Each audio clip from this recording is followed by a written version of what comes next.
Hello दोस्तों और प्यारे बच्चों, आज की कहानी है सांड और गीदड़। एक किसान के पास एक बिगड़ैल सांड था। उसने कई पशु सिंह मारकर घायल कर दिए। आखिर तंग आकर उसने सांड को जंगल की ओर खदेड़ दिया। सांड जिस जंगल में पहुंचा वहां खूब हरी घास उगी थी। आज़ाद होने के बाद सांड के पास दो ही काम रह गए, खूब खाना, हुंकारना तथा पेड़ों के तनों में सींग फंसाकर जोर लगाना। सांड पहले से भी अधिक मोटा हो गया। सारे शरीर में ऐसी मांसपेशियां उभरी जैसे चमड़ी से बाहर छलक ही पड़ेगी। पीठ पर कंधों के ऊपर की गांठ बढ़ती बढ़ती धोबी के कपड़ों के गट्ठर जितनी बड़ी हो गई। गले में चमड़ी व मांस की तहों की तह लटकने लगी। उसी वन में एक गीदड़ व गीदड़ी का जोड़ा रहता था, जो बड़े जानवरों द्वारा छोड़े शिकार को खाकर गुजारा करते थे। स्वयं वह केवल जंगली चूहों आदि का ही शिकार कर पाते थे। संजोग से यह एक दिन वह मतवाला सांड झूमता हुआ उधर ही आ निकला जिधर गीदड़ गिदड़ी रहते थे। गिदड़ी ने उस सांड को देखा तो उसकी आंखें फटी की फटी रह गई। उसने आज आवाज़ देकर गीदड़ को बाहर बुलाया और बोली, देखो तो इसकी मांसपेशियां, इसका मांस खाने में कितना स्वादिष्ट होगा।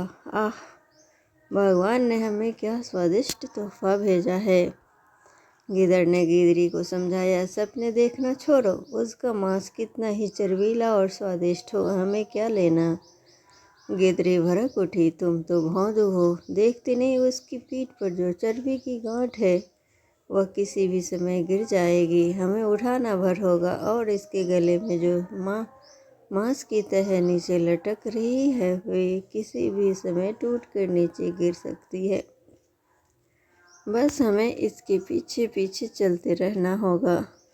गीदड़ बोला, भाग्यवान, यह लालच छोड़ो। गिदड़ी जिद करने लगी, तुम हाथ में आया मौका अपनी कायरता से गंवाना चाहते हो? तुम्हें मेरे साथ चलना होगा, मैं अकेली कितना खा पाऊंगी।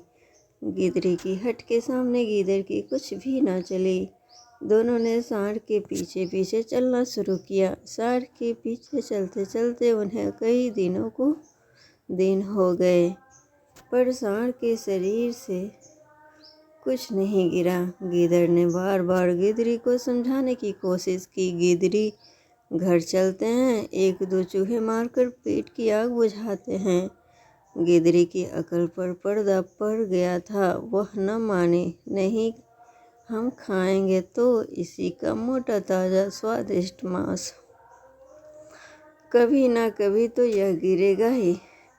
बस दोनों सांड के पीछे लगे रहे। भूखे प्यासे एक दिन दोनों गिर पड़े और फिर न उठ सके।